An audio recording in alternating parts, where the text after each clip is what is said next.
Ryan Kutscher is the founder and chief creative officer of Circus Maximus. They're a three-time Grand Prix winner at the Cannes Advertising Festival. They also helped Roman scale from a $0 valuation to over 6.8 billion. Welcome, Ryan.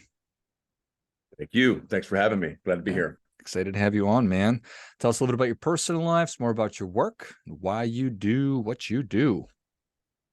Sure. Yeah. I think I do what I do because I have no other real options.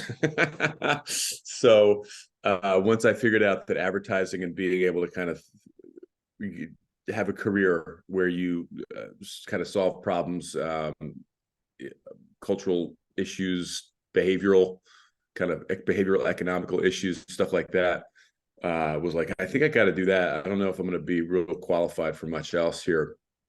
And so that's how I ended up in advertising. I was studying economics. And then I had a teacher for one semester in my senior year of college that was a former madman from, the Madison Avenue days of New York. And when he showed up, he was just so different than all the other teachers that I had had at school who were, straight-laced accountants or economics professors, stuff like that. And everything he was saying was just so different, and yet still involved a lot of that same kind of business thinking and all the stuff that I'd kind of learned in college. And I was like, well, let's do that. And so that's how I found myself kind of falling into the business. Personal life, as you and I discussed before the show, I've got myself a 3-month-old, which is teaching me some interesting lessons. But that's the main transition. Live here in Austin, Texas. Got a dog, got a wife, and got a truck and a hat. And if this doesn't work out, I'm going to write a country song and move into a new career. So that's kind of the background. I love it. And yeah, there you go. Living the American dream, man. Yeah, the American dream is still alive in small towns, man. So I imagine that people ask you a lot about how you just the whole Roman story. Mm-hmm. Yeah. So with Roman, we had a friend, former colleague that had moved more into venture capital backed brands, and they were starting Roman, and they didn't even have a name at the time. This is 2014-ish, 2015. So kind of the beating heart of the middle of the VC backed brands. And the ambition was to create a vertically integrated men's pharmacy, which has since expanded into men's and women's medication to serve the ED market. And at the time, there's some interesting statistics around ED about how many men really suffer from it. Of course, they're all underreported. Of course. And so their hunch and their suspicion was this market is a lot bigger than it's being reported. And one of the fundamental problems with it is that men don't really want to talk about it. That's why it's underreported. So if we were able to provide a discrete online telehealth service, you absolutely can tap into this market, and we want to build a brand around it. And how do you basically build a digital brand around a service that serves an issue that no one wants to admit they have? And so that was like kind of the marketing challenge, and we built Roman. And the tagline that we came up with was to a healthy manhood. And it was really about, there's sort of a double entendre there, a play on words, but there's really about more than just ED. ED, as it turns out, is kind of what we call the canary in the coal mine of men's health. It's the most obvious thing that can go wrong, besides being shot or being in a car crash. You're like, hey, this thing's not working. So it also serves as an indicator that you may be suffering from a kind of a constellation of other health ailments. Could be low blood pressure, heart issues, obesity, and kind of a host of other kind of important issues. So the way into solving that problem was ED. And then from there, that helped the vertical pharmacy kind of solve a host of other issues as well. Could be a result of smoking. So that was how we, I guess, kind of created a beachhead with consumers, and then built the brand from there. And now, they offer all kinds of stuff from smoking cessation to alcohol cessation and Ozempic, which is gigantic. Yeah. So that was the business side of it. And then the fun side of it was, like I said, coming up with the campaigns that would get guys engaged. So we had a campaign, for example, guys did not want to admit that they were dealing with this problem. And so we ran a campaign that was like, this isn't for you, it's for your friend. And friend was always in quotes. And it was like, your friend may have a lot of questions, how friends are. So knowing that you don't need this information, but as to be a good friend, you should let them know. And then we would list off all the things that, they needed to know. So, we kind of had it, we kind of had some fun with it. Which totally makes sense. So in that scenario, do you put yourself in the shoes of, do you create like an avatar, just the guy who doesn't want to talk about it? Yeah, so you try to get as much information, right? You're going to do some consumer research. You're going to get as much direct information from your potential customer as you can. And then there's this sort of the psychological, the behavioral economic side of like, well, all right, you got a person that doesn't even want to admit they have a problem. How can you give them a solution? It's like a fascinating challenge, and you have to kind of dig in there to get them. The idea behind the Friends campaign was that it was like, well, we could other this thing, meaning we could make this feel like it's someone else's problem, but we knew that guys would listen in. And so it's like, it's a little like cheat code that, all right, well, we're going to get them to pay attention by pretending like, playing along, that none of us deals with this thing. So it's sort of getting an understanding of like, well, what's the kind of like the decision-making mechanism that's going on in people's brains, or like what's driving their behavior that's a barrier for them, or, kind of getting that to the extent that you could ever know those things. We wanted to understand, what's driving this weird behavior. But we knew that guys were going online to get Viagra because there was this huge gray market. Billions of dollars are being spent online to buy, dodgy Viagra that's made in, some bathroom somewhere that doesn't have any medicinal purposes at all. So we knew that guys had wanted the solution. It was the communication and behavioral unlock that we had to figure out. Fascinating. And so getting people's attention to click on it, and then they're probably less apt to walk into a drugstore to buy it off the shelf. I remember when I was, a teenager, how embarrassed I was buying condoms, but then having it show up at my house, how all that happens. So the actual delivery, once you get them to buy it. Buying condoms thing is so funny, but yeah, I think people are like certainly apprehensive, and we knew that, you walking into a fairly impersonal meeting with the doctor. I mean, people lie to their doctor all the time, about how much do you drink? Oh, about 3 or 4 drinks a week. Okay. So that's kind of a behavior that, I'm actually kind of paraphrasing a guy named Rory Sutherland, who I just shared. He was on a podcast with a guy named Rick Rubin, who people might know. And Rory Sutherland is a famous ad guy, and his fascination with business is sort of the same as mine, which is like these, this kind of behavioral economics triggers. And he was saying that if you've been to a McDonald's recently, you probably have ordered through like a tablet or Kiosk thing. Interface, the kiosk. And he was saying that what they found is that when men are ordering through the tablet, they're something like 90% more inclined to order 2 hamburgers instead of 1, because we're actually hungry. Right. But when you have to make that order to a human, you feel a little self-conscious about it.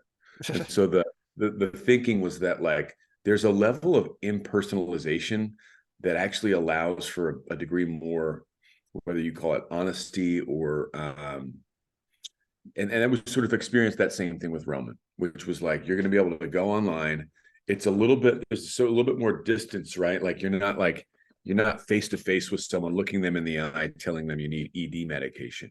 And so that was really the whole reason for the success, was guys were just more willing to sort of stay anonymous through this telehealth process. And that was a really powerful value prop. Yeah, that's really interesting, and it makes sense. And the data or the research on ordering through a screen and ordering more food than you would in person, it makes all sense in the world. So It makes sense, but there's no way that you would never be able to do consumer research to discover that. Do you know what I mean? It's almost like an accidental discovery that once you see the behavior and you have the you have the data, you can sort of go like, oh, that's what happened.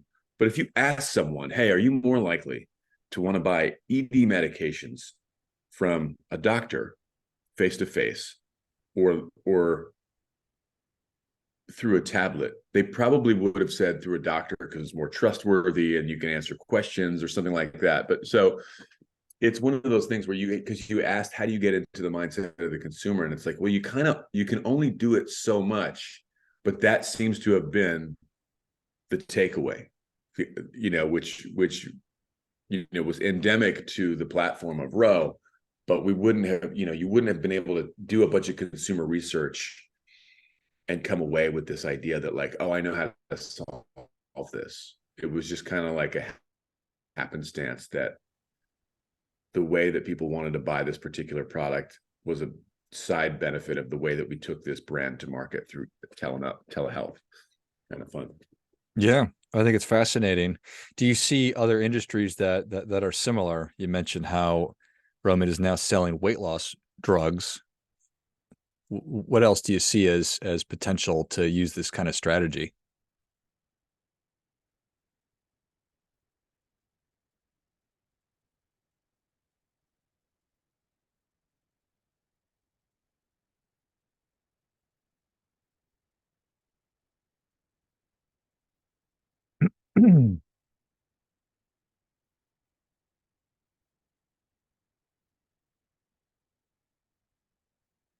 You, sir, are muted. Great. Where did we lose each other? It's all good. Yeah, you just explained the psychology of how you wouldn't necessarily be able to replicate it. So, and we're good there because I had asked a question and then you kind of cut out. So I'll just re-ask the question, if that's all right. Right. Yeah, absolutely. So it's fascinating. Do you see it? Well, Roman getting into not to keep going back to them, but getting into weight loss drugs. So there's embarrassment. There's maybe some shame around that. Do you see other industries that are similar, using that approach of maybe the other?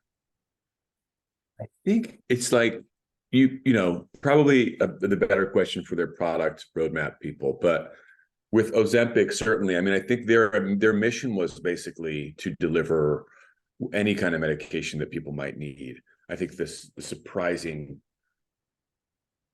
speed and growth behind Ozempic has certainly been probably something that all online pharmacies have benefited from. I wouldn't speculate. I mean, they knew that the goal was, trying to help people with other challenges, whether that's smoking cessation or weight loss or hair loss, things of that nature. So the shame around it, I guess, probably consistent, but there are other factors. I think with weight loss, yeah, everyone,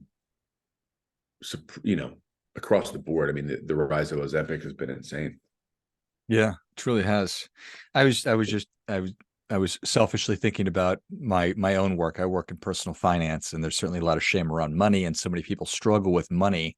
And I wonder if there's not similar psychology that could be used by a company to get their service out.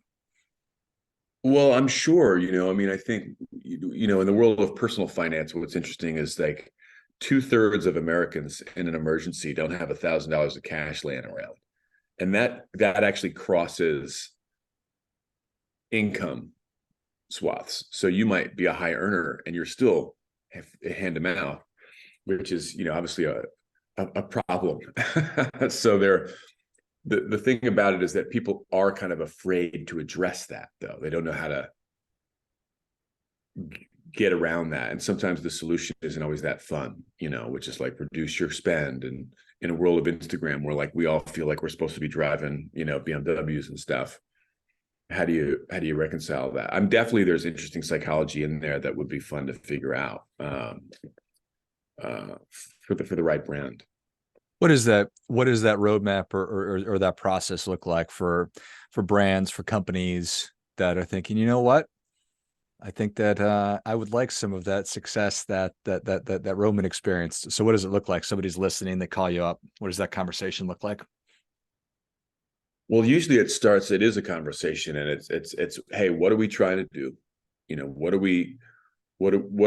is the ultimate goal here? What do we want for our customer? How are we helping them get there? Trying to really think through kind of the big picture on what is this brand's role in kind of serving a customer get from point A to point B, and how much do we understand about that, and really just kind of asking as many questions as we can to really get to the heart of the issue. Like with Rowe or some of the other brands that we've worked with, King C. Gillette as an example. There's kind of a behavioral situation that's going on. And, with King C. Gillette, this is a brand that we launched for Procter & Gamble. They sort of saw, it wasn't hard to see that behavior around shaving had changed. So now a lot of men are growing beards, but those same men don't really know how to grow beards, or that, hey, taking care of this hair on your face isn't just about letting it grow. You have to trim it, and you get ingrown hairs, and you have to shape it, and you have to take care of it, and it gets dry and it gets itchy. And it's like, there's all these things that we had to kind of educate guys to help sort of become excellent beard growers, the same way we had spent 100 years helping them become excellent shavers. And so it turns out that it wasn't just kind of giving guys products, it was giving them information and confidence, and education. So, the more questions you kind of ask, the more you realize of like, what is the role that this brand is going to play in someone's life? And then you kind of build it around that. And if your hunch is correct, and you're sort of answering the right questions, solving the right problems, you do tend to find success. But it's not an iterative thing where like, the difference between kind of like anyone that's watched Mad Men is that, some guy like Don Draper walks into a room smoking a cigarette and goes, fellas, here's where you got it wrong, and here's the answer. It just doesn't quite work like that. It's usually a lot of back and forth and failure, and ad campaigns that got it wrong, or products that didn't quite get it right. And you kind of inch your way towards something that's a little bit more successful. That makes a lot of sense. Love it. Well, Ryan, thank you so much for coming on. Where can people learn more about you? How can they engage? Yeah, I mean, I think on LinkedIn, Ryan Kutscher, and then you can find circusmaximus.com is the name of the agency. And between those two places, you'll be able to find me. Excellent. Well, if you enjoyed this as much as I did, show Ryan your appreciation and share today's show with a friend who also appreciates good ideas. You can find Ryan Kutscher on LinkedIn. It's RyanKutscher. And then check out circusmaximus.com. And I'll link all of those in the notes of the show. Thanks again, Ryan. Thank you. Really appreciate it. Until next time, remember, do your part by doing your best.